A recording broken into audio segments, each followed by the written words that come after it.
Bienvenidos nuevamente a Ministerio Palmoni. El día de hoy me gustaría compartir con ustedes parte de nuestra serie de los 7 sellos. En esta ocasión hablaremos acerca del tercer sello y vendrá a ser el cuarto estudio de nuestra serie. Así que antes de comenzar, les invito a que me acompañen a realizar una oración para que el Espíritu de Dios nos pueda dirigir en nuestro estudio. Padre Celestial, te damos muchas gracias por todas las bendiciones que derramas en nosotros.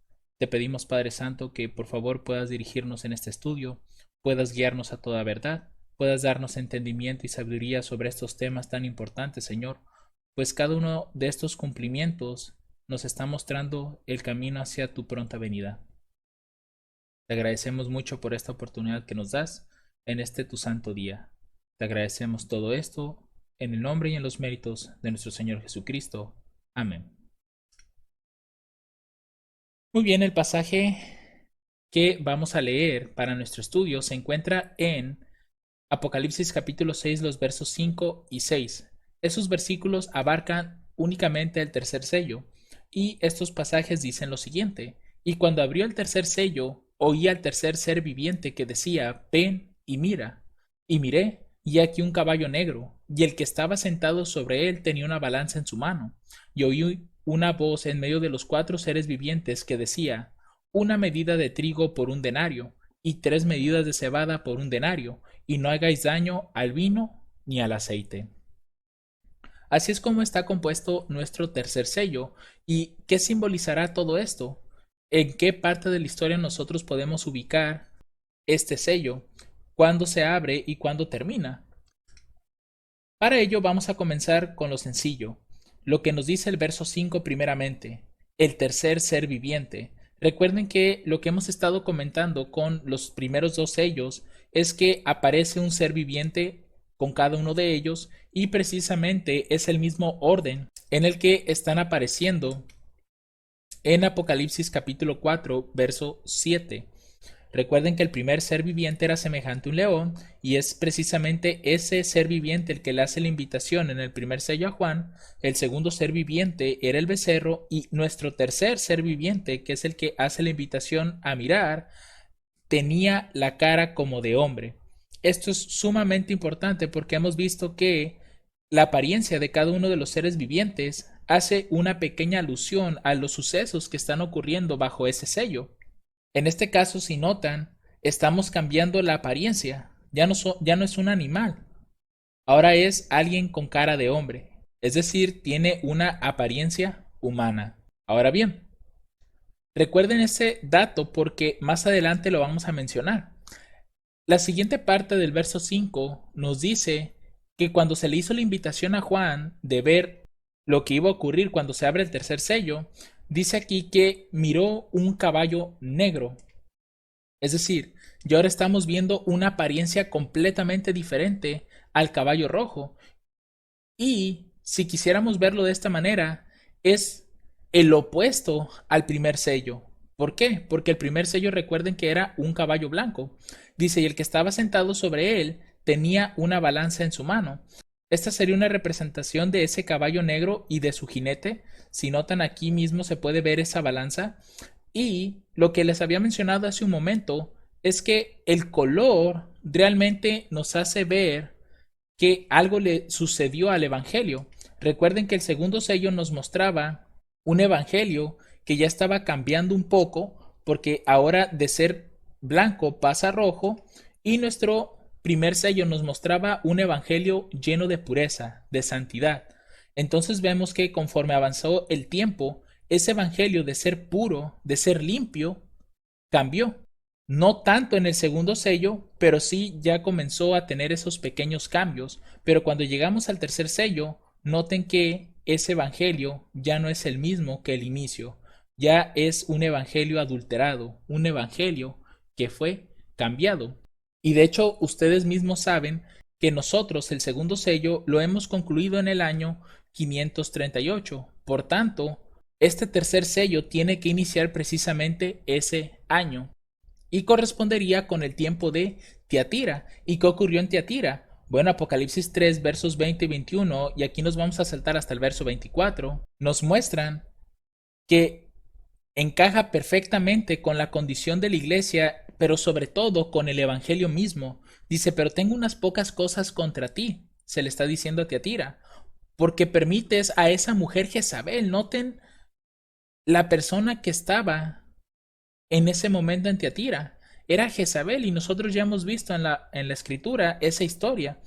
Es la historia de Elías Tisbita, la historia del rey Acab y de Jezabel. Dice que se dice profetiza, enseñar y seducir a mis siervos a fornicar y a comer cosas sacrificadas a los ídolos. Noten que esto es contrario completamente a lo que dice la escritura. Es por ello que nosotros ya vemos el caballo con un color oscuro, es decir, un color que nos está representando la fornicación y el comer cosas sacrificadas a los ídolos, cosas de las cuales incluso los 10 mandamientos nos advierten, ni se diga ya toda la escritura con sus distintas historias. Por tanto, observamos con claridad que el Evangelio, de ser puro, pasó a ser obscuro.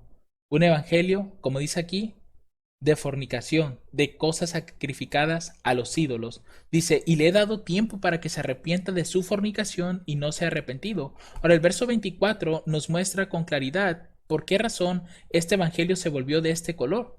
Dice, pero a vosotros digo, y a los demás en Tiatira, a cuantos no tienen esta doctrina. ¿Qué doctrina? Pues el de la fornicación y el de comer cosas sacrificadas a los ídolos, y no han conocido lo que ellos llaman las profundidades de Satanás. Noten, es aquí donde vemos que precisamente el caballo adquiere este tipo de color. ¿Por qué? Porque estaban conociendo estas personas las profundidades de Satanás. Por eso es que es un evangelio oscuro, un evangelio adulterado ya completamente, a partir del 538. Y algo que yo les mencionaba hace un momento era por qué razón aquí aparece el tercer ser viviente, el que tiene cara de hombre, porque esa misma palabra, cara de hombre, nos debe de hacer recordar algo, y es que en el 538 es donde se levanta el hombre de pecado, el hijo de perdición.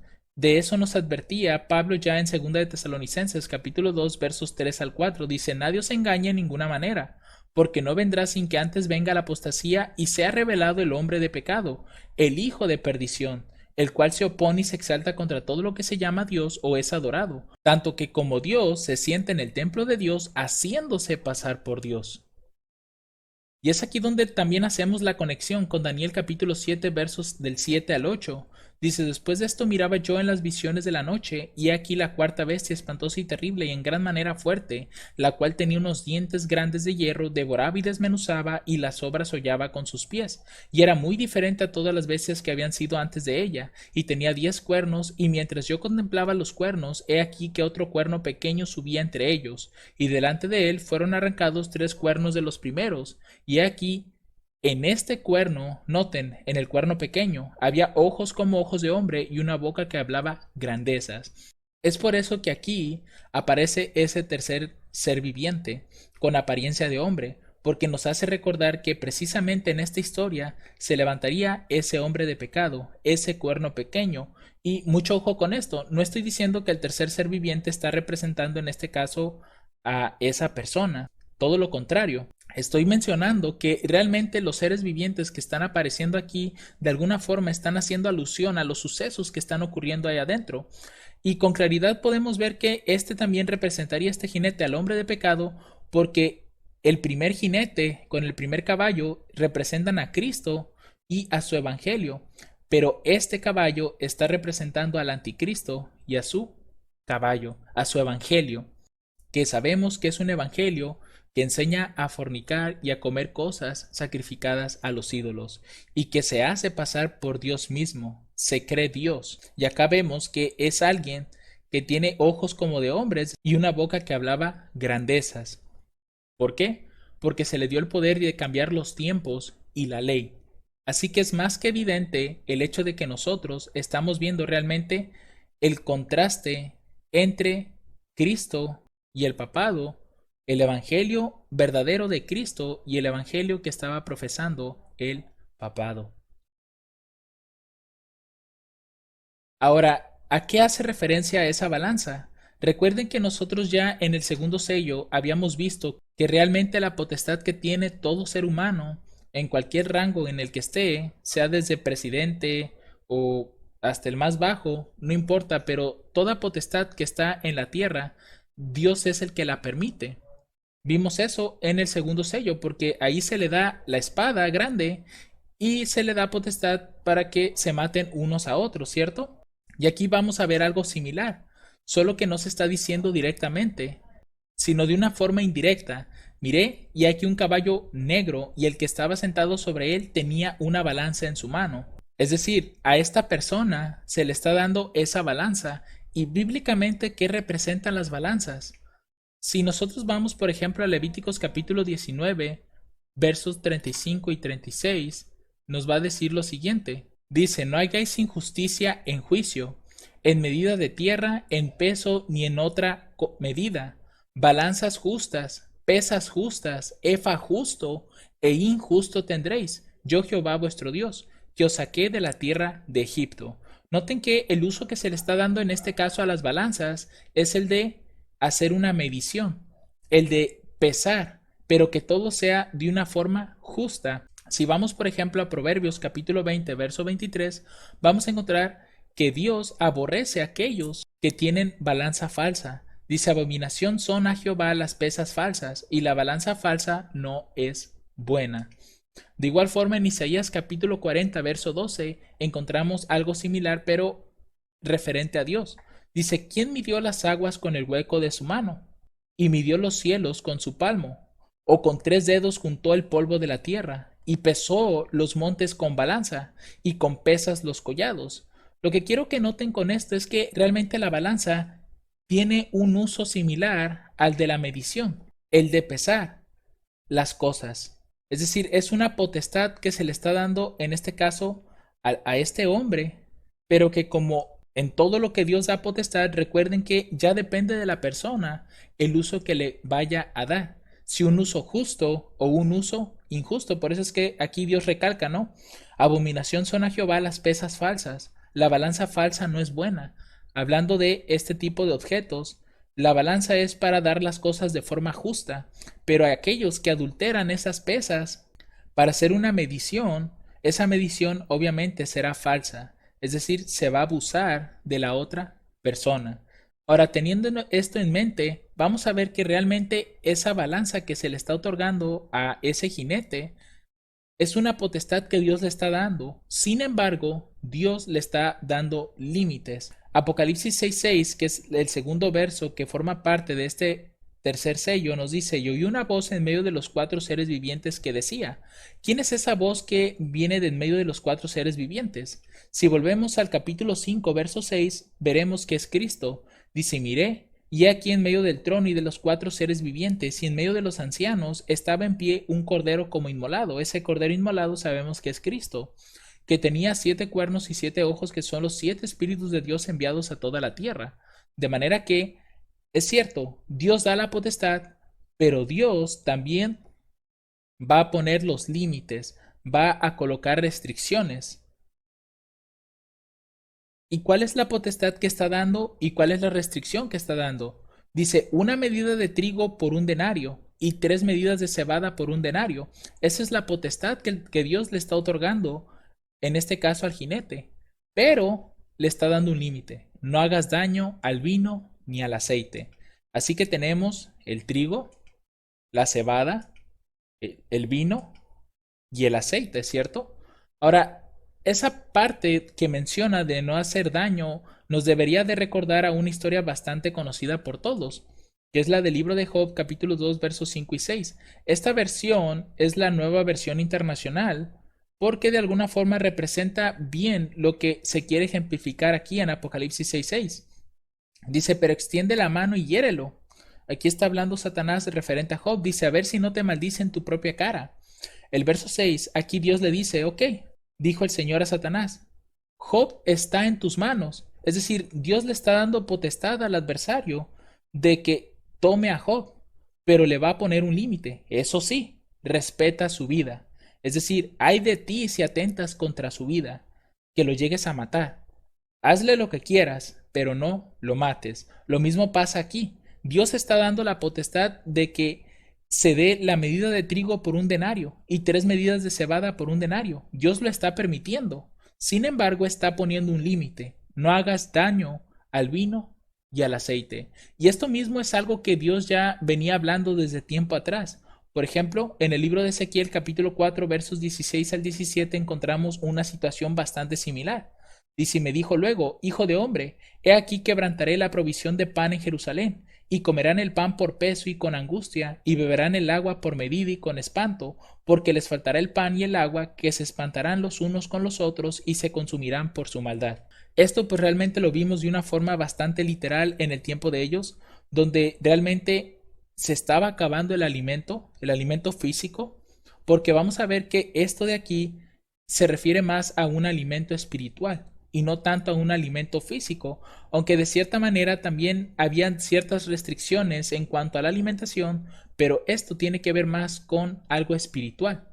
Vamos a ver entonces a qué se refieren con estas medidas, porque dice una medida de trigo por un denario y 3 medidas de cebada por un denario. ¿A qué hace referencia eso? Realmente es difícil entender esto de qué representa realmente una medida, pero si nosotros, por ejemplo, buscamos en otro tipo de versión, por ejemplo, Reina Valera 60, recuerden que yo generalmente utilizo en mis estudios la Reina Valera Gómez, pero en ocasiones consulto otras versiones porque de alguna forma viene mejor traducido, se entiende un poco mejor el texto. En este caso voy a recurrir a la Reina Valera 60 y noten que esa medida de trigo representa 2 libras y esas 3 medidas representan 6 libras. Porque si nosotros, por ejemplo, consultamos la Strong, la palabra G5518 que representa medida, realmente no nos está diciendo mucho. Dice que hace referencia a un selemín o cierta medida para áridos. Y si notan aquí, nos dice libra. Por tanto, se refiere a libra, una libra de trigo por un denario y 3 medidas de cebada y 3 libras, perdón, de cebada por un denario. Esa sería como que si lo quisiéramos aplicar directamente, estar siendo referencia a una libra. Pero ya cuando vemos que representa una medida, pues representa en sí no una libra, sino 2 libras. Y 3 medidas representan 6 libras. Ahora, ¿a cuánto equivale una libra? Para entender todo esto, una libra equivale a 327 gramos, esto es en términos bíblicos. Entonces, si nosotros tenemos una medida de trigo, que en realidad son 2 libras de trigo, eso quiere decir que nosotros tenemos 654 gramos de trigo. Y 3 medidas de cebada representan en sí 6 libras de cebada. Por tanto, 6 por 327 gramos es 1,962 kg. Si nos ponemos a pensar, hermanos, realmente esto es demasiado poco aún para una persona. Ahora no se diga para una familia entera, porque recuerden que esto, una medida de trigo por un denario, es lo que se está dando. Es decir, tú vas a pagar un denario por 654 gramos de trigo, si es lo que quieres comer. Pero si no quieres eso y quieres cebada, entonces ese mismo denario te va a alcanzar para 1,962 gramos. Pero, ¿por qué esto es caro? Si lo viéramos desde el punto económico. Porque bíblicamente el denario representa el jornal de un día. Recuerden lo que nos dice Mateo capítulo 20, verso 2. Y habiendo acordado con los obreros en un denario al día, los envió a su viña. Noten, el jornal de un día, el trabajo de un día, representa el pago de un denario. Entonces al día, únicamente al día, mis hermanos, podías comprar con el trabajo de un día 654 gramos de trigo o 1,962 kg de cebada. Eso es para todo el día. Por tanto, para una persona esto no alcanzaría, mucho menos si estamos hablando de un matrimonio y todavía mucho menos si estamos hablando de un matrimonio con hijos. Es casi imposible alimentarlos a todos. No alcanzaría realmente. Así que estamos observando aquí que la profecía nos está diciendo que a esta persona se le da la potestad de una medida de trigo por un denario, es decir, dar esas cantidades por un denario o dar 6 libras por un denario. Pero ahora nos podemos hacer la pregunta, ¿qué uso se le da al trigo y a la cebada de acuerdo a lo que nos dice la Biblia? Porque aquí estos elementos Realmente son bastante conocidos por nosotros porque los podemos ver a lo largo de la Biblia. Hemos visto el trigo, hemos visto la cebada, hemos visto el vino y el aceite. ¿Y qué uso se le da bíblicamente a estos dos productos? Noten lo que dice Éxodo capítulo 29, verso 2. Dice, y panes sin levadura y tortas sin levadura amasadas con aceite y hojaldres sin levadura untadas con aceite y las harás de flor de harina de trigo. Noten que aquí el trigo está siendo utilizado para hacer panes. De la misma manera, si consultamos Ezequiel 4:12, veremos que también la cebada es utilizada para hacer un pan. Dice, y comerás pan de cebada, cocido debajo de la ceniza, y lo cocerás sobre excremento de hombre a vista de ellos. Así que evidentemente estamos observando aquí el pan, el vino y el aceite. ¿Y qué representan estas tres cosas en la Biblia? Porque recuerden lo que yo les mencioné. Esta profecía referente al tercer sello en sí no está haciendo alusión a que se esté hablando de un problema económico, aunque sí lo sabía en ese tiempo. Se está hablando más de un problema espiritual que se está dando. Recuerden que la palabra de Dios se había obscurecido. ¿Por qué? Por las fornicaciones que estaba enseñando Jezabel y el comer cosas sacrificadas a los ídolos. Es decir, Jezabel estaba enseñando mentiras a través del uso de la palabra de Dios. Es decir, estaba tergiversando o cambiando la palabra. Entonces, ¿por qué razón está dándose de esta manera el trigo y la cebada, que en ambos casos representan el pan? Si nosotros vamos a la Biblia, noten que el pan, en un sentido espiritual, de acuerdo a lo que dice Mateo 4:4, representa la palabra de Dios. Pero él respondió y dijo, escrito está, no solo de pan vivirá el hombre, sino de toda palabra que sale de la boca de Dios. ¿Qué representa entonces el pan? Representa la palabra de Dios. Eso es lo que representa.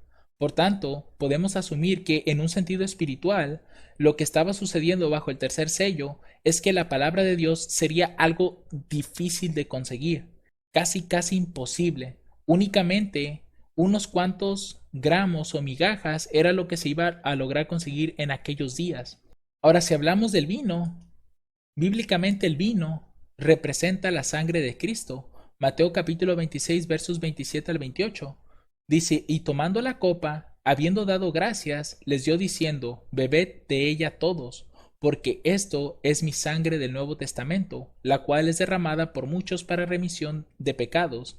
¿Qué contenía la copa? Contenía el jugo de la vid, que comúnmente se le llamaba vino. Era un vino sin fermentar. Entonces eso estaba representando a la sangre de Cristo, su sacrificio para el perdón de los pecados. ¿Y el aceite qué representa? Si vamos a 1 Samuel capítulo 16 verso 13, creo que es el pasaje que más directamente está representando eso. Dice, y Samuel tomó el cuerno del aceite y lo ungió. Generalmente el aceite que se utiliza es el de oliva en aquellos días. Y si de entre sus hermanos, y desde aquel día en adelante el Espíritu de Jehová vino sobre David. ¿Qué representa en sí el aceite? Representa el derramamiento del Espíritu Santo. Es decir, el aceite es el Espíritu Santo en pocas palabras. Pero también, antes de comentar que en esta parte acerca de el vino, en Hebreos 9:22 también dice lo siguiente, y casi todo es purificado según la ley con sangre y sin derramamiento de sangre no hay remisión. Es decir, que es necesario el derramamiento de sangre de Cristo para obtener el perdón de nuestros pecados. Entonces, eso es lo que estamos viendo acá. No hagáis daño al vino, es decir, a la sangre de Cristo. Vamos a entender un poco más esto conforme avancemos dentro del estudio. Ahora, volviendo al aceite, vemos que representa el Espíritu Santo. De igual forma, si nosotros vamos al libro de Ezequiel, capítulo 4, versos 5 y 6, encontramos una alusión similar. Es decir, el ángel que hablaba conmigo respondió y me dijo, ¿no sabéis qué es esto? Si vamos al contexto, vamos a ver que hace referencia al aceite en esa visión. Dice, y dije, no, mi señor. Entonces respondió y me habló diciendo, esta es la palabra de Jehová Zorobabel que dice, no con ejército, ni con fuerza, sino con mi espíritu, dice Jehová de los ejércitos. ¿Qué representa entonces el aceite? Representa el Espíritu Santo. Estos tres elementos son los que están siendo representados en este tercer sello, el pan, el vino y el aceite. Y el único que iba a ser dañado, porque realmente el pasaje dice eso, aunque no lo diga de forma directa, porque noten que dice, y no hagáis daño al vino ni al aceite. Eso quiere decir que al trigo y a la cebada sí se le está haciendo daño. Es decir, Dios se lo está permitiendo. Sin embargo, le va a poner un límite. El vino y el aceite no lo toques. Y es aquí donde podemos ver que de forma parcial se están cumpliendo las palabras del profeta Amós en el capítulo 8, versos del 11 al 12, cuando dice lo siguiente: He aquí vienen días, dice el Señor Jehová, en los cuales enviaré hambre a la tierra, no hambre de pan ni sed de agua, sino de oír la palabra de Jehová. E irán errantes de mar en mar, desde el norte hasta el oriente, discurrirán buscando palabra de Jehová y no la hallarán. Entonces en aquellos días, si notan, el hambre que vendría sobre la tierra no iba a ser del alimento, iba a ser de la palabra de Dios. Por eso es que aquí se está dañando al trigo y a la cebada, que estos son símbolos de la producción del pan y el pan representa la palabra de Dios. Este es lo que iba a ser afectado durante los días del tercer sello. Sin embargo, el vino, que representa la muerte de Cristo, y el aceite, que representa su Santo Espíritu, no iban a verse afectados. Es decir, las personas iban a seguir teniendo acceso a estas dos cosas. De otra forma, realmente la fe de los creyentes habría muerto, si aunque sea Dios no les estuviera otorgando de su Santo Espíritu. Ahora, ¿cómo esto se cumple en el tiempo del papado, del 538 en adelante? Si ustedes recuerdan, la Biblia fue prohibida durante esa época, es decir, la Biblia no estaba al acceso del pueblo, la Biblia se encontraba en una lengua muerta que realmente el pueblo no sabía entender, tan solo unos cuantos posiblemente, pero no todos, que es el latín. El latín para ese entonces era una lengua muerta y casi la mayoría de las Biblias que existían en aquel entonces estaban en ese idioma y el pueblo no tenía acceso a la palabra de Dios de forma directa. Es ahí donde nos damos realmente cuenta que el trigo y la cebada, símbolos del pan, iban a ser dañados, es decir, no se iba a permitir su lectura. Y esto realmente lo vemos representado con dos historias que vamos a ver, que es la de John Wycliffe. Nosotros podemos encontrar acerca de él como la primera traducción de la Biblia al idioma inglés. Noten lo que dice la historia referente a él. Dice, Wycliffe creía firmemente que la Biblia debería estar disponible para todos. Noten, ya desde aquí nos damos cuenta que la Biblia no estaba disponible para todo el pueblo. Por tanto, estaba en un idioma que el pueblo no comprendía. Y esto era así porque realmente no se quería que el pueblo conociera de la palabra. Quería que el pueblo se mantuviera en esa ignorancia. Por eso es que habla aquí una medida de trigo por un denario y 3 medidas de cebada por un denario. Es decir, la Biblia iba a ser dañada, pero el vino y el aceite, que es la muerte y la sangre de Cristo y su Espíritu Santo, no iban a ser dañados, iban a mantenerse. Dice aquí, veía la alfabetización como la clave para la emancipación de los pobres. Aunque partes de la Biblia se habían traducido previamente al inglés, todavía no había una traducción completa. La gente común, que ni hablaba latín ni podía leer, solo podía aprender del clero. Y noten esa parte tan importante aquí.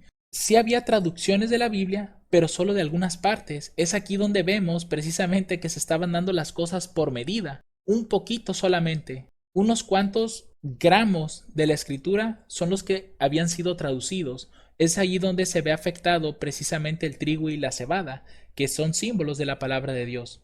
Dice, la gente común que ni hablaba latín ni podía leer, solo podía aprender de clero. ¿Cómo sabía el pueblo que todo lo que les decían era verdad, si ellos no lo podían comprobar directamente con la Biblia? Dice, y gran parte de los que y gran parte de lo que creían saber, ideas como el fuego del infierno, el purgatorio, ni siquiera formaban parte de las escrituras. Noten cuán evidente es esto y cuán necesario era que hubiera una Biblia en el idioma del pueblo. Y con esto confirmamos nosotros que la Biblia estaba prácticamente sellada, estaba siendo dañada porque no era traducida. Dice acá abajo, así que con la ayuda de sus asistentes, Wycliffe produjo una Biblia en inglés durante un periodo de 13 años a partir de 1382.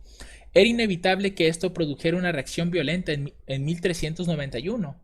Antes de que se completara la traducción de la Biblia, se presentó un proyecto de ley ante el Parlamento para prohibir la Biblia en inglés y encarcelar a cualquiera que poseyera una copia.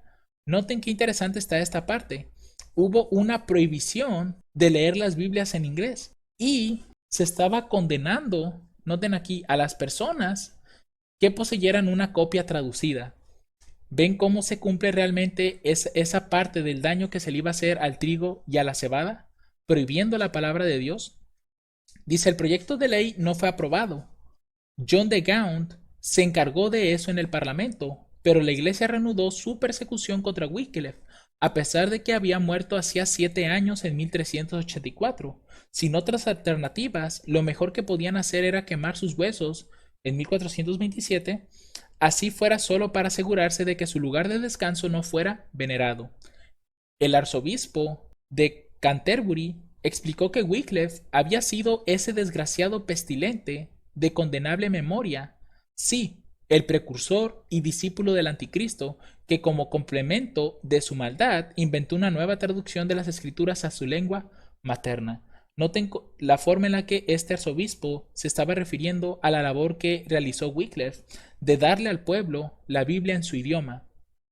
Con esto queda confirmado que realmente la prohibición de la Biblia era un hecho en aquellos días y que de alguna forma los esfuerzos de esta persona lograron que por lo menos una parte del pueblo pudiera tener copias traducidas de la Biblia. Pero no solamente nosotros tenemos esta historia. Más tarde llega John Hus en 1402. Noten que estamos todavía prácticamente un siglo antes de que comience la Reforma Protestante con Lutero. Dice, en 1402 el sacerdote checo recién ordenado, Jan Hus o Juan Hus, fue designado a un púlpito en Praga para ministrar en la iglesia. Inspirado por los escritos de Wycliffe, que ahora circulaban en Europa, Hus usó su púlpito para hacer campaña en favor de una reforma administrativa y contra la corrupción de la iglesia. Al igual que Wycliffe, Hus creía que la reforma social solo podía lograrse mediante la alfabetización. Darle a la gente una Biblia escrita en el idioma checo en lugar del latín era un imperativo. Hus reunió a un equipo de eruditos y en 1416 apareció la primera Biblia checa. Fue un desafío directo para aquellos a quienes llamó los discípulos del anticristo y la consecuencia era previsible. Hus fue arrestado por herejía. El juicio de Juan Hus, que tuvo lugar en la ciudad de Constanza, es uno de los más espectaculares de la historia. Y quizás algunos se pregunten por qué. Porque fue más parecido a un carnaval. Casi todos los peces gordos de Europa asistieron. Llegó un arzobispo con 600 caballos, 700 prostitutas ofrecieron sus servicios, 500 personas se ahogaron en el lago y el papa se cayó de su carruaje y aterrizó en un montón de nieve. El ambiente era tan estimulante que la eventual convicción de Hus y su brutal ejecución debieron parecer un anticlímax. El condenado fue quemado en la hoguera. Y es así como nosotros podemos confirmar con la historia que realmente la Biblia tenía prohibiciones. Los únicos que podían leerla y entenderla eran los sacerdotes, y estos eran los que interpretaban los escritos a su manera, de tal forma que el pueblo no sabía si estaba recibiendo la verdad o no. Por eso es que aquí vemos que ese trigo y esa cebada fueron afectados, pero el vino y el aceite, es decir, la sangre de Cristo para el perdón de pecados y el Espíritu Santo, no iban a ser dañados, iban a seguirse proveyendo. Ahora bien, ¿cuál es el tiempo de este tercer sello? ¿Dónde lo podemos ubicar de acuerdo a lo que hemos estado observando? Es evidente ver que este tercer sello inicia en el 538 con el ascenso del papado. Eso es completamente evidente porque estamos viendo ese contraste que tiene el primer sello con este tercer sello. El color prácticamente es el opuesto.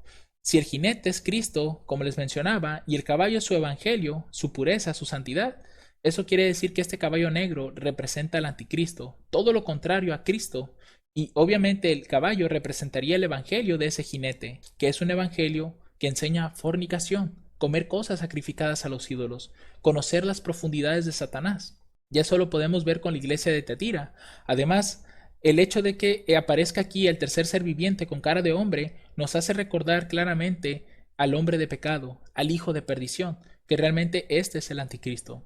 ¿Y hasta dónde abarca? Pues al hablar del vino y del aceite, pero sobre todo del pan que iba a ser dañado, el trigo y la cebada, pues podemos ubicar que este sello está llegando precisamente en el año 1517.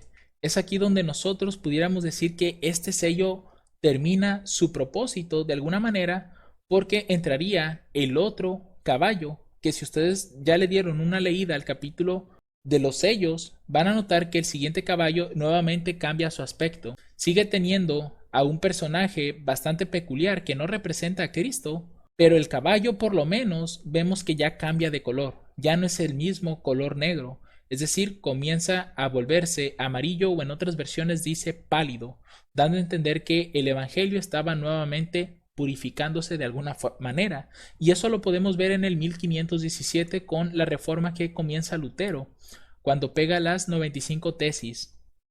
Vemos aquí que la justificación por la fe estaba tomando auge. Ya se estaba entendiendo que realmente la salvación no era por obras, no era por dinero, como lo hacían ver los sacerdotes, era por la completa fe en Cristo. Como bien dice el libro de Efesios, como bien dice la Escritura, por gracia somos salvos, y no por obras para que nadie se gloríe. Así que este sería como el punto de inicio de este tercer sello, y este sería el tiempo en el que iba a finalizar, con el inicio de la reforma. Todo esto, si notan, abarca la iglesia de Tiatira, pero solo una parte de ella, porque recuerden que Tiatira realmente culmina en 1798. Así que, mis hermanos, hasta aquí terminamos nuestro estudio. Espero haya sido de gran bendición para todos, y nuevamente les hago la invitación a que si tienen preguntas o si quieren realizar aportes, los puedan dejar en los comentarios del video, y con mucho gusto y con la ayuda de Dios vamos a tratar de responder esos comentarios. Que el Señor les bendiga abundantemente. Amén.